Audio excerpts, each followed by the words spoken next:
Lucifer की dark psychology. क्या Lucifer सच में गलत था या फिर नहीं? हाय, आज हम बात करेंगे एक ऐसे कैरेक्टर के बारे में जो हमेशा से ही मिस्टीरियस रहा है। लूसीफर, एक ऐसा नाम जिसको सुनकर ही लोगों के मन में डार्क थॉट्स आ जाते हैं। पर क्या लूसीफर सच में इतना बुरा था या फिर नहीं? क्या लूसीफर के डिस्कशन के पीछे कोई और कहानी थी जिसको हम अब तक समझ ही नहीं पाए? हाँ, आज हम इसी पहलू को एक्सप्लोर करेंगे और देखेंगे कि क्या वाकई में लूसीफर इनोसेंट था या फिर कुछ और ही कहानी थी।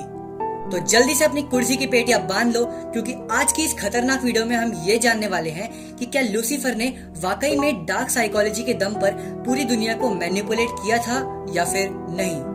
तो चलिए बिना किसी देरी के आज की वीडियो को शुरू करते हैं। सेक्शन 1, लूसीफर की शुरुआत। एक पावरफुल एंजल। लूसीफर की कहानी एक ऐसे एंजल की है जो भगवान की सबसे पावरफुल और ब्यूटीफुल क्रिएशन में से एक था। उसके पास विजडम थी, पावर थी और भगवान के साथ एक स्पेशल कनेक्शन था। तीर्थ परसाना, जिन्होंने लूसीफर वॉज इनोसेंट नाम की एक कंट्रोवर्शियल किताब लिखी, उन्होंने यह आर्ग्यू किया कि लूसीफर एक मिसअंडरस्टूड फिगर था। उनके अकॉर्डिंग लूसीफर ने अपने एक्शंस सिर्फ अपने बिलीफ और फ्रीडम के लिए किए। उसने खुद को बाकी एंजल्स से अलग समझा और अपनी इंडिविजुअल को असिस्ट करना चाहा। सेक्शन 2, डार्क साइकोलॉजी, लूसीफर के टैक्टिक्स। अब अगर हम साइकोलॉजी के नजरिए से देखें तो लूसीफर का रेबेलियन एक नेचुरल प्रोसेस लगता है। जैसे कि डार्क साइकोलॉजी के टैक्टिक्स मैनिपुलेशन, परसुएशन और कंट्रोल। लूसीफर ने अपनी बातों से दूसरों को अपनी तरफ खींचना शुरू कर दिया।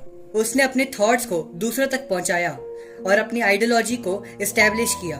लेकिन क्या ये एक पर्सनल फ्रीडम की तलाश थी या इसके पीछे कुछ और भी था? सेक्शन 3, तीर्थ परसाना की थ्योरी। क्या लूसीफर सच में इनोसेंट था? तीर्थ परसाना की थ्योरी ये कहती है कि लूसीफर सिर्फ और सिर्फ अपनी सोच को एक्सप्रेस करना चाहता था और उसे समझाने की कोशिश नहीं की गई। उन्होंने अपनी बुक में बताया है कि लूसीफर का रिबेल्शन बस एक मिसअंडरस्टैंडिंग का नतीजा है। लेकिन क्या ये पर्सपेक्टिव सही है? क्या हम सिर्फ एक साइड देख रहे हैं या फिर एक डीपर रियलिटी छुपी है? Section 4, reality check. क्या लूसीफर सच में गलत था? अब जैसे जैसे हम कहानी की गहराइयों में जाते हैं, एक और पर्सपेक्टिव सामने आता है।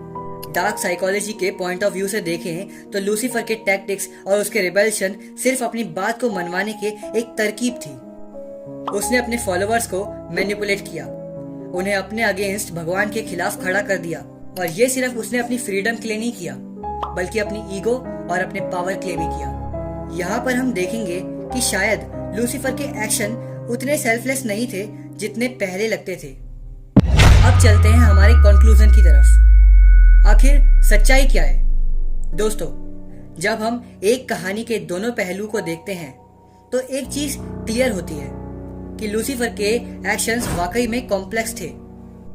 अब शुरुआत में तो लूसीफर सिर्फ अपनी फ्रीडम के लिए ही लड़ रहा था, लेकिन धीरे धीरे उसके ये मोटिव्स उसकी ईगो और पावर के कंट्रोल में आ गए। और शायद इसीलिए आखिर मैं लूसीफर की कहानी की ट्रेजेडी बना रहा हूं। तो क्या लगता है, लूसीफर इनोसेंट था या फिर वो अपनी ईगो का शिकार बना? अब ये डिसीजन मैं आप पर छोड़ता हूं। अपने विचार कमेंट्स में लिखें और मुझे बताएं कि आखिर आपकी क्या राय है लूसीफर वॉज इनोसेंट को लेकर। और अगर आपको ये वीडियो थोड़ी सी भी वैल्यूएबल लगी तो इस वीडियो को लाइक जरूर करिए। अब वैसे तो अगर मैं चाहता तो मैं इस टॉपिक पर अपनी राय भी रखता, लेकिन एक्चुअल में मैं जानता हूँ कि अगर मैंने अपना ओपिनियन इस टॉपिक पर रख दिया तो ये वीडियो बहुत कंट्रोवर्शियल हो जाएगी और शायद हो सकता है कि YouTube मेरी वीडियो को डिलीट तक कर दे। इसलिए इस वीडियो में मैंने अपनी कोई भी विचारधारणाएं नहीं रखी, ये सिर्फ आपकी इंफॉर्मेशन के लिए था। और आखिर में मैं आपको सबसे स्पेशल एडवाइस यही देना चाहूंगा कि छोड़ो लूसीफर का चक्कर और अपनी सेल्फ डेवलपमेंट में ध्यान दो। एंड बाकी I hope you like and enjoy this video. मिलता हूँ किसी और नेक्स्ट वीडियो में, तब तक के लिए बाय बाय।